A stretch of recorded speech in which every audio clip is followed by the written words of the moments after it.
ಹಕ್ಕನ್ನ ಕಲ್ಪಿಸಿರುವುದು.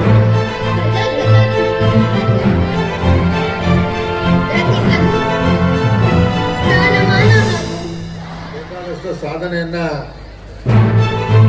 ರಕ್ಷಣೆ ಮಾಡಿದ್ದಾರೆ. ಸಾರ್ವಜನಿಕರು ಬಹಳಷ್ಟು ಕಡಿಮೆ ಬಂದಿದ್ದಾರೆ. ಪ್ರತಿಯೊಬ್ಬರಿಗೂ ಸಮಾನವಾದಂತಹ ಹಕ್ಕು, ಬದುಕುವಂತಹ ಹಕ್ಕನ್ನ ಕಲ್ಪಿಸಿರುವುದು. ಭಾರತವನ್ನು ಒಂದು ಸಾರ್ವಭೌಮ ಸಮಾಜವಾದಿ ಸರ್ವಧರ್ಮ ಸಮಭಾವದ ಪ್ರಜಾಸತ್ತಾತ್ಮಕ ಗಣರಾಜ್ಯವನ್ನಾಗಿ ರಚಿಸಲು ಮತ್ತು ಅದರ ಸಮಸ್ತ ನಾಗರಿಕರಿಗೆ ಸಾಮಾಜಿಕ, ಆರ್ಥಿಕ ಮತ್ತು ರಾಜಕೀಯ ನ್ಯಾಯ, ವಿಚಾರ, ಅಭಿವ್ಯಕ್ತಿ, ವಿಶ್ವಾಸ, ಧರ್ಮ ಶ್ರದ್ಧೆ ಮತ್ತು ಉಪಾಸನಾ ಸ್ವಾತಂತ್ರ್ಯ, ಸ್ಥಾನಮಾನ ಹಾಗೂ ಅವಕಾಶ ಸಮಾನತೆ ದೊರೆಯುವಂತೆ ಮಾಡಲು ಮತ್ತು ಗೌರವಪೂರ್ವಕವಾಗಿ ಅದನ್ನ ಅನುಸರಿಸತಕ್ಕಂಥ ಕೆಲಸವನ್ನ ಮಾಡಬೇಕಾದಂಥದ್ದು ನಮ್ಮ ನಿಮ್ಮೆಲ್ಲರ ಕರ್ತವ್ಯ. ಈ ರಾಷ್ಟ್ರ ಬೇಕಾದಷ್ಟು ಸಾಧನೆಯನ್ನ ಮಾಡಿದೆ, ಕಂಡಿದೆ. ಜನಸಂಖ್ಯೆಗೆ ಅನುಗುಣವಾಗಿ ಮೂಲಭೂತ ಸೌಕರ್ಯಗಳನ್ನು ಒದಗಿಸ್ತಕ್ಕಂಥ ಒಂದು ಸಂವಿಧಾನದ ಜವಾಬ್ದಾರಿಯನ್ನ ಪ್ರತಿಯೊಬ್ಬ ಪ್ರಜೆಗೂ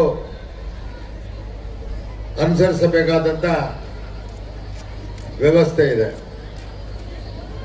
ಬಹುಶಃ ಅಂಬೇಡ್ಕರ್ ಅವರು ತಮ್ಮ ಜೀವನದ ಉದ್ದಕ್ಕೂ ಅವರು ಪಟ್ಟಂತ ಕಷ್ಟ ನಷ್ಟಗಳನ್ನ ಮನದಲ್ಲಿಟ್ಟುಕೊಂಡು ಈ ಸಂವಿಧಾನವನ್ನ ರಚನೆ ಮಾಡತಕ್ಕಂಥ ಸಂದರ್ಭದಲ್ಲಿ ಪ್ರತಿಯೊಬ್ಬರಿಗೂ ಸಮಾನವಾದ ಹಕ್ಕು ಸಿಗಬೇಕು, ಸಮಾನವಾದಂತ ಬಾಳ್ವೆ ಸಿಗಬೇಕು ಅಂತಕ್ಕಂಥ ದೃಷ್ಟಿಯಿಂದ ಸುಂದರವಾದಂತ ಒಂದು ಸಂವಿಧಾನನ ರಚನೆ ಮಾಡಿದ್ದಾರೆ.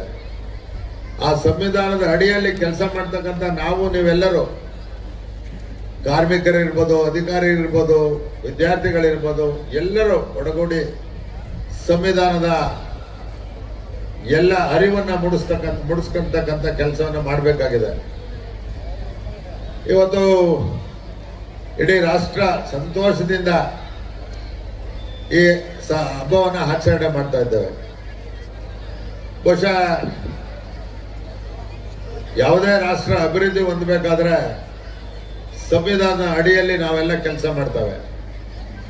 ಆ ನಿಟ್ಟಿನಲ್ಲಿ ಇವತ್ತು ಎಲ್ಲ ರಾಜ್ಯಗಳು ಒಳ್ಳೆ ಕೆಲಸವನ್ನ ಅಭಿವೃದ್ಧಿಯನ್ನ ಮಾಡ್ತಕ್ಕಂಥ ನಿಟ್ಟಿನಲ್ಲಿ ಹೋಗ್ತಿದ್ದಾವೆ. ಅದಕ್ಕೆ ಸಂಬಂಧಪಟ್ಟಂಗೆ ನನ್ನ ಕ್ಷೇತ್ರದಲ್ಲೂ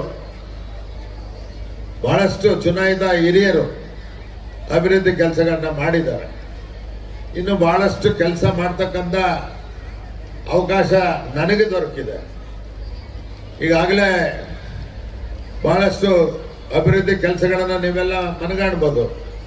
ಮತ್ತೆ ಇನ್ನೂ ಮಾಡಬೇಕಾದಂತ ಕೆಲಸಗಳಿಗೆ ಸ್ವಲ್ಪ ಅಡಚಣೆ ಆಗಿದೆ. ಅದನ್ನು ಮುಂದಿನ ದಿನಗಳಲ್ಲಿ 100ಕ್ಕೆ 100ರಷ್ಟು ನಾವು ಸಾಧನೆ ಮಾಡ್ತಿದ್ರು, 100ಕ್ಕೆ 80ರಷ್ಟು ಸಾಧನೆ ಮಾಡಬೇಕು ಅಂತಕ್ಕಂಥ ಚಿಂತನೆಯನ್ನ ನಿಮ್ಮೆಲ್ಲರ ಆಶಯದಂತೆ ದುಡಿತಕ್ಕಂಥ ಕೆಲಸವನ್ನ ಮಾಡ್ತೀನಿ ಅಂತಕ್ಕಂಥ ವಿಚಾರವನ್ನ ಈ ಸಂದರ್ಭದಲ್ಲಿ ಹೇಳಲಿಕ್ಕೆ ಇಚ್ಛೆ ಪಡ್ತಾರೆ. ಇವತ್ತು ವಾತಾವರಣ ಸುಂದರವಾಗಿದೆ, ಚಳಿ ಇದ್ರೂ ಕಡಿಮೆ. ಎಲ್ಲ ಜನರು ಇದರಲ್ಲಿ ಹೆಚ್ಚು ಭಾಗವಹಿಸಬೇಕಾಗಿತ್ತು. ನಾನು ಗಮನ ಹರಿಸಿದೆ, ಸಾರ್ವಜನಿಕರು ಬಹಳಷ್ಟು ಕಡಿಮೆ ಬಂದಿದ್ದಾರೆ. ಇದು ಬಹಳ ಪವಿತ್ರವಾದಂತ ಒಂದು ಸಂವಿಧಾನ. ಇದನ್ನ ಪ್ರತಿಯೊಬ್ಬರು ಮನೆಯಲ್ಲೂ ಆಚರಣೆ ಮಾಡ್ಕೋಬೇಕು. ಎಲ್ಲ ವರ್ಗದ ಜನರಿಗೂ ಸಿಗಲಿ ಅಂತಕ್ಕಂಥ ಮಾತನ್ನ ಹೇಳಿ ನನ್ನ ಮಾತಿಗೆ ವಿರಾಮವನ್ನು ಕೊಡ್ತಾ ಇದ್ದೇನೆ. ನಮಸ್ಕಾರ. ಜೈ ಹಿಂದ್, ಜೈ ಕರ್ನಾಟಕ. ಮತ್ತೆ